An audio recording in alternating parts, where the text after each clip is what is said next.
मेरी मम्मी हमेशा यही बोलती है कि हमको तो पता ही है तुमसे नहीं होगा। मम्मी ऐसे बोल देती हाँ, थी? मम्मी जान के कहती थी अच्छा। हमको तो पता ही तुमसे नहीं होगा, तुम छोड़ दो, तुमसे नहीं होगा। तो मम्मी को पता है कि ये लाइन जो सुनकर मेरे को ट्रिगर होता है अच्छा। कि तुमसे नहीं होगा, तो ये ट्रिगर हो जाता है कि अरे ऐसे कैसे नहीं होगा। बहुत सारे लोग भी बोल देते कि मतलब छोड़ दो, तुमसे नहीं होगा, ऐसे हर कोई कलेक्टर ही बन जाएगा, हर कोई अफसर ही बन जाएगा। तो एक आध पॉइंट के बाद हमको मतलब ऐसे अंदर से आने लग जाता है कि भाई हो सकता है मेरे लिए ये सब नहीं बना है, छोड़ ही देते हैं। फिर मांझी वाले डायलॉग याद आते होंगे, दशरथ मांझी की जो डायलॉग है वो याद आ जाते होंगे उस समय? नहीं, मुझे लगता था कि मतलब अपनी तरफ से चलो 100% देकर देखते हैं, नहीं हुआ तो देख लेंगे, वैसे भी कुछ है ही नहीं ना, खोने को तो कुछ है ही नहीं, इतना तो फेलियर है लाइफ में, तो क्या ही खोलेंगे। और थोड़ा सा और फेलियर सही, चलो दे लेते हैं एक बार और। रिजल्ट आया उस समय मतलब क्या कर रहे थे आप? सबसे पीडीएफ खोल के सबसे नीचे से अपना नाम खोजना स्टार्ट कर रहा था। नीचे से? हाँ। ऐसा क्यों? क्योंकि मुझे लगा भाई नीचे ही में कहीं पे होगा, खोजो अपना नाम, तो फिर देखे कि पीडीएफ का स्टार्ट ही मेरे नाम से हुआ है। अच्छा। तो लगा कि अरे ऐसे कैसे हो गया। फिर तो हल्ला गुल्ला रोना धोना चालू हो गया। रो भी रहे थे रिजल्ट के साथ? और क्या, हम लोग सब रो रहे थे। किसको कॉल किए थे सबसे पहले आप? सबसे पहले पापा को ही। अच्छा, वो क्या बोले उनको? वो तो रो रहे थे। वो भी रो रहे थे? हम लोग सब एक ही जैसे हैं। रो रहे थे। हाँ, मम्मी से बात हुई थी? हाँ, फिर मम्मी से बात हुई। मम्मी भी रो रहे थे? हाँ, मम्मी रोई, लेकिन मम्मी उतनी ज्यादा इमोशनल नहीं है जितना हम और पापा है। अच्छा। सोशल मीडिया का भी योगदान रहा है जिससे तैयारी किए हैं आप उसमें? मेरे पास 3 साल से कोई सोशल मीडिया ही नहीं रहा है। 3 साल से? हाँ, बिना मैंने सोशल मीडिया का? कल रात को मैंने रिजल्ट आने के बाद मैंने इंस्टाग्राम इंस्टॉल किया है। अच्छा, इससे हाँ, पहले इंस्टाग्राम नहीं चला? कुछ नहीं था मेरे पास, बस एक व्हाट्सएप था ताकि घर से वालों से कांटेक्ट रहे, बस उसके अलावा कुछ भी नहीं था। बीपीएससी 68वीं का फाइनल रिजल्ट आ चुका है और जिसमें 324 सीट था लेकिन 322 पे ही फाइनल रिजल्ट हुआ है। देखिए हमारे साथ टॉपर हैं प्रेरणा सिंह हैं, इनसे बात करेंगे कि आखिर यह सफ़र कैसा रहा है, कितने बार अटेम्प्ट लिए, तैयारी किस तरह से किए, तमाम चीज़ पे बात करेंगे। सबसे पहले आपका स्वागत है लाइव बिहार में। Thank you sir. बधाई भी हो। Thank you. क्या कहेंगे जिस तरह से बीपीएससी में टॉप किए, सेकेंड थर्ड रैंक आया उसको लेकर के? मैं तो बहुत खुश हूँ। मुझे तो लगता है कि मतलब मेरा तो पहली बार मैंने कोई एग्जाम इतने बड़े स्तर पर निकाला है। इससे पहले कौन सा एग्जाम देते रहते थे? यूपीएससी देती रहती थी, बट नहीं क्लियर हुआ कभी। अच्छा, बचपन से क्या सपना था कि क्या करना है और क्या बन गया? यही था, सिविल सर्विसेज के प्रति हमेशा से रुझान था, तो मतलब चाहती थी कि सिविल सर्विसेज में अपना एक बार तो ट्राई किया ही जाए। प्रेरणा सिंह को प्रेरणा कहाँ से मिली? प्रेरणा सिंह को प्रेरणा बहुत सारी ऐसी मतलब है, हमारी महिलाएं हैं, जैसे कि बीला राजेश हो गई, हम मेरे डिस्ट्रिक्ट की कलेक्टर थी, सुमन गुप्ता एसपी थी, किरण बेदी थी, ऐसे ऐसे लोगों से प्रेरणा मिलती सबसे थी। ज्यादा प्रेरणा किन से मिली? सबसे ज्यादा प्रेरणा मुझे किरण बेदी से ही मिलती थी। उनमें क्या देखा जो इतनी ज्यादा प्रेरणा हुई उससे? वो उस समय से आती है जब महिलाओं को बहुत कन्फाइंड रोल्स, मतलब 4 दीवारी के अंदर ही सही माना जाता था, और उस समय वो भारत की पहली पहली महिला एसपी बनी, आईपीएस बनी, तो बहुत बड़ी वो मेरे लिए बहुत बड़ी वो प्रेरणा स्रोत थी हमेशा से। अच्छा, स्कूलिंग कहाँ से हुआ है सबसे पहले आपका? धनबाद से। अच्छा, 10th कब हुआ है? 2012 में। 2012 10th हुआ? जी। इंटर? 14 में। Graduation finally? 19 में। कौन सा पेपर था ग्रेजुएशन? AEI। क्या होता है full form? Applied electronics instrumentation. उसके बाद जो है क्या सोचे थे कि ग्रेजुएशन के बाद क्या करना है सही से? मैं पैरेलली मैं LLB परस्यू कर रही थी। अच्छा, अभी, और उसके साथ ही साथ मैं तैयारी भी कर रही थी। एलएलबी के साथ तैयारी कर रहे हैं? हाँ, वो मेरा साइड में मैं मतलब उसको कर रही थी। अच्छा, साइड से एलएलबी कर रहे थे, मेन फोकस था कि सिविल सर्विसेज। सिविल सर्विसेज जी, करना है। उसके बाद ये सबसे ज्यादा सपोर्ट आपको कौन किए इन तमाम चीज को? मेरे पेरेंट्स ही, ऑफ कोर्स। कौन सबसे ज्यादा? मम्मी पापा ही, दोनों मम्मी दोनों पापा? दोनों, हाँ बस। कितनी बार आप असफल हुए अपने लाइफ में? ये मेरे लाइफ की पहली सफलता है, तो इससे पहले जो भी था वो सब असफलता ही थी। इससे पहले क्या क्या सफलता इससे मिली? पहले जितना भी यूपीएससी दिया है या फिर जो भी एग्जाम्स दिए हैं, सब में लगभग आई वाज अ फेलियर। कितने बार यूपीएससी दिया? 2 बार दिया है, दोनों बार मैं फेल हुई हूँ। उसके बाद बीपीएससी? उसके बाद बीपीएससी पहला ही है। पहला ही है और पहला में सफलता मिल गई? हाँ, 68 से ही स्टार्ट किया था मैंने पढ़ना उम्मीद लिखना। था कि मतलब जो है रिजल्ट आएगा और इस तरह का रिजल्ट होगा? एग्जाम देने के बाद बस मुझे इतना था कि भाई सिलेक्शन हो जाए, कोई भी रैंक दे दे। अच्छा, हाँ, कुछ भी रैंक आ जाए, बस पीडीएफ में नाम आ जाए, बस पीडीएफ में नाम आ जाए? बस पीडीएफ में नाम आ जाए, बस इतना ही था। जब रिजल्ट आया उस समय मतलब क्या कर रहे थे आप? सबसे पीडीएफ खोल के सबसे नीचे से अपना नाम खोजना स्टार्ट कर रहा था। नीचे से? हाँ। ऐसा क्यों? क्योंकि मुझे लगा भाई नीचे ही में कहीं पे होगा, खोजो अपना नाम, तो फिर देखे कि पीडीएफ का स्टार्ट ही मेरे नाम से हुआ है। अच्छा। तो लगा कि अरे ऐसे कैसे हो गया।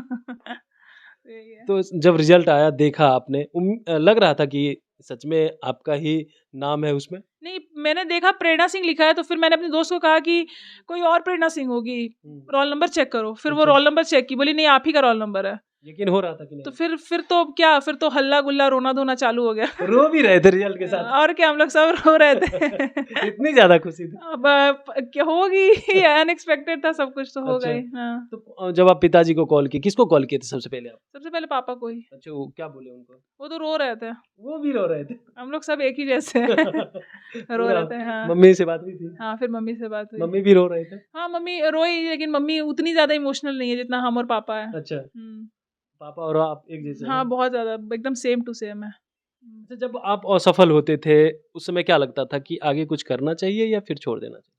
जितने बार फेल होती थी उतने बार मतलब सेल्फ डाउट तो होता ही था। फिर लगता था कि छोड़ देते हैं, maybe I am not meant for this, ये मेरे लिए नहीं बना है। फिर बहुत सारे लोग भी बोलते थे कि मतलब छोड़ दो, तुमसे नहीं होगा, ऐसे हर कोई कलेक्टर ही बन जाएगा, हर कोई अफसर ही बन जाएगा।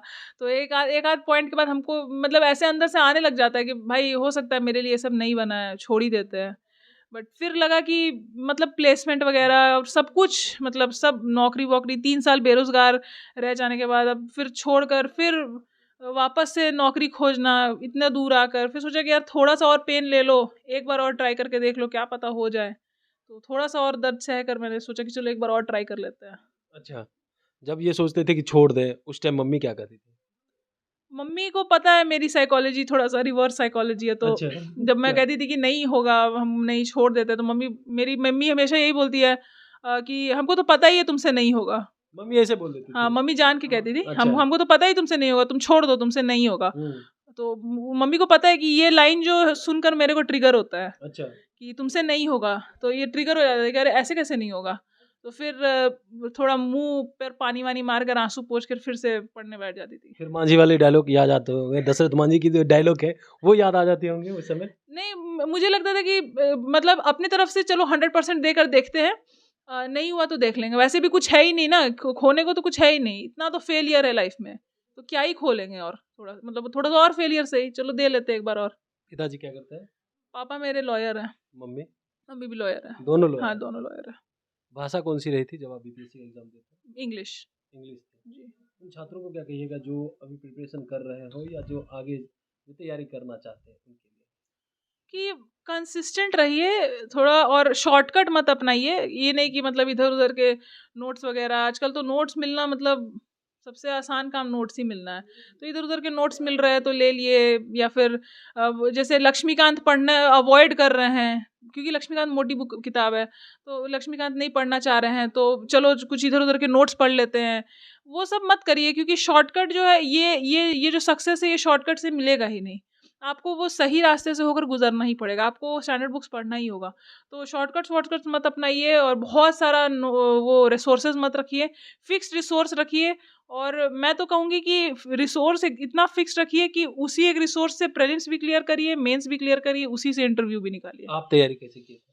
सेम यही तरीका था मेरा भी। कोई बिल्कुल। कोचिंग संस्थान वगैरह? नहीं, कोई कोचिंग वोचिंग नहीं। Self study? हाँ, सेल्फ स्टडी बिल्कुल। घर कहाँ हुआ आपका? हाजीपुर, वैशाली। अच्छा, पिताजी कहाँ रहते हैं?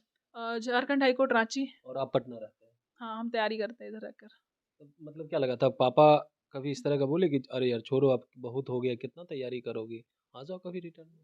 मेरे वही तो बात है, मैंने हो सकता है 1000 बार घर पर बोला है कि अब मेरे से नहीं होगा, हम छोड़ देते हैं। मम्मी पापा के मुंह से आज तक नहीं निकला कि तुम छोड़ दो। वो लोग कभी बोले ही नहीं ये सब आज तक। वो कभी नहीं बोले? नहीं, वही लोग कभी नहीं बोले। मेरे ही मुंह से हो सकता है एक आध बार निकल गया हो कि छोड़ देते हैं, वापस चल जाते हैं। अच्छा, पटना कब से रह रहा है? 1 साल से। 1 साल से। इंटरव्यू की तैयारी कहाँ से किए थे आप?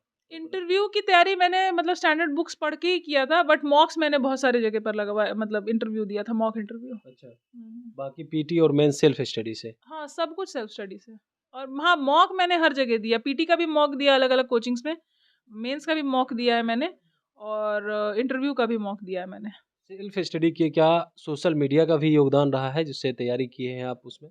मेरे पास 3 साल से कोई सोशल मीडिया ही नहीं रहा है। 3 साल से? हाँ, बिना मैंने सोशल मीडिया का? कल रात को मैंने रिजल्ट आने के बाद मैंने इंस्टाग्राम इंस्टॉल किया है। अच्छा, इससे हाँ, पहले इंस्टाग्राम नहीं चलाते? कुछ नहीं था मेरे पास, बस एक व्हाट्सएप था ताकि घर से वालों से कांटेक्ट रहे बस। उसके अलावा कुछ नहीं? कुछ भी नहीं था, नहीं था। कितने घंटे तैयारी कर लेते थे? मेरा ऐसा नहीं है कि मेरा कभी 4 घंटे, कभी 1 घंटे ऐसा। बस मेरा आज का अगर टारगेट है, जैसे आज मुझे प्रेसिडेंट पढ़ना है मान लो, तो वो अगर 1 घंटे में खत्म हो जा रहा है तो ठीक है, बाकी का दिन तुम्हारा। अगर वो एक टॉपिक खत्म करने में मुझे 4 घंटे लग जा रहा है तो ठीक है 4 घंटे, उसके बाकी का दिन तुम्हारा। मैं वैसे करके तैयारी करती थी। बहुत लोगों के मन में ख्याल रहता है कि अरे जो टॉप किए हैं 18-20 घंटे पढ़ते हैं तभी तो टॉप करते हैं, लोग तो सफल नहीं हो पाते हैं, वो टॉप कर गए ऐसे थोड़े कर गए हैं, झूठ बोल रहे हैं। नहीं देखिए, अब कोई अगर 18 या 14 घंटे पढ़ता है तो उसका मतलब होगा, इसमें कोई टिप्पणी नहीं। बट मेरा ऐसा कुछ नहीं था। नहीं नहीं, लोगों की ये मानना होता है जो तैयारी करते हैं, उनका मानना होता है कि अगर टॉप किए हो तो 14 घंटा 18 घंटा पढ़ते होंगे तभी जाकर के टॉप कर पाए। नहीं देखिए, ऐसा करने से नहीं होता है, स्मार्ट स्टडी करना होता है, ठीक है? और मेरा है बेसिक, मैं डेली प्लानर बनाती थी। रात को सोने से पहले मैं लिख लिया करती थी कि कल सुबह ये पढ़ना है मेरे को। कल यानी एक दिन पहले तय करना हाँ, होता था कि रात क्या में करना मैं लिख लिया करती थी ताकि नेक्स्ट डे मेरे को क्लियर रहे कि भाई आज ये करना है। नेक्स्ट डे मैं इधर-उधर वो नहीं, मतलब इधर दिग्भ्रमित नहीं हो रही कि भाई आज क्या करना है, आज क्या नहीं, कल रात का लिख लिया है, आज यानी पूरे दिन यही करना है। वो उतना सा जो भी आज का टारगेट है वो खत्म करने में मुझे अगर 4 घंटे लगे या 3 घंटे लगे या 2 घंटे लगे, मैं उसको खत्म करके ही नेक्स्ट उस दिन मतलब अपना डे खत्म करती थी। यानी अगले दिन की प्लानिंग एक दिन पहले करते थे और उस पे पूरी तरीका से काम करते थे। जी, और मैं कभी भी ऐसा नहीं कि मंथली प्लान या पूरे साल भर का प्लान नहीं, बस नेक्स्ट डे क्या करना मेरा इतना ही रहता था। इतना ही प्लान रहता था मेरा, और उसको बस नेक्स्ट डे एग्ज़ीक्यूट कर लेना है सही से, बस इतना ही मेरा एम रहता था। ऑप्शनल क्या था आपका? सोशियोलॉजी। अच्छा, अब तो डीएसपी बन गए हैं, लेकिन जहाँ आपकी पोस्टिंग हो गई वहाँ पे सबसे पहले क्या करना चाहिएगा और खास करके महिलाओं के लिए? महिला सुरक्षा ही प्राथमिकता है। ऐसे भी हमारी बिहार सरकार की प्राथमिकता है महिला सुरक्षा, महिला हित हमेशा से प्राथमिकता रही है बिहार में। और मैं जहाँ रहूँगी वहाँ मेरे कार्य क्षेत्र में जो भी काम रहेगा उसको मैं पूरी ईमानदारी से या निष्ठा से करने की कोशिश करूँगी। क्योंकि महिलाएं बहुत सारी जो है ना अपने आप को असुरक्षित महसूस करती है। आप पटना भी रहते हैं, चीज़ों को देखते भी हैं, कभी कभी छेड़खानी हो जाती है तो वो खुद को असहाय महसूस करती है और सोचती है कि हम अगर थाना जाते हैं तो वहाँ भी कभी उनको जो है बदतमीजी के साथ पेश आया जाता है। अगर आपके क्षेत्र में इस तरह की कोई भी घटना होती है तो फिर आप उस पर किस तरह से एक्शन लेंगे? देखिए, ऐसा ये बहुत रेयर इंसिडेंट्स है, ये ऐसा होता होगा, मतलब होता ही है, कहीं न कहीं होता है, बट इसको जनरलाइज़ नहीं किया जा सकता है। बट अगर ऐसा कुछ समझ में आता है या मुझे पता चलता है, तो ज़ाहिर-सी बात है इस पर तो एक्शन लेना बनता है, तो एक्शन लिया जाएगा। वो महिला अपने आप को सुरक्षित महसूस करेगी? बिल्कुल करना ही चाहिए, बिल्कुल क्यों नहीं करना चाहिए। जी, बहुत बहुत धन्यवाद धन्यवाद। आपका। तो सुन रहे थे क्या कुछ कह रहे थे, अपनी सफलता की कहानी किस तरह से बता रहे थे, क्या कुछ किया इन्होंने और तब जाकर के आज टॉपर बने। पहले तो यकीन ही नहीं हो रहा था, उसके बाद जब इन्होंने सर्च किया, उसके बाद फ्रेंड ने इन्हें कन्फर्म किया कि नहीं आप ही हैं, तब जाकर के इन्हें विश्वास भी हुआ। साथ ही जब रिजल्ट देखे टॉप कर गए तो खुद तो रोए ही, पिता को कॉल किए तो पिता भी रोने लगे। Kamlesh Kumar, live Bihar, Patna. Live Bihar YouTube पर सब्सक्राइब और फेसबुक पर लाइक जरूर करें।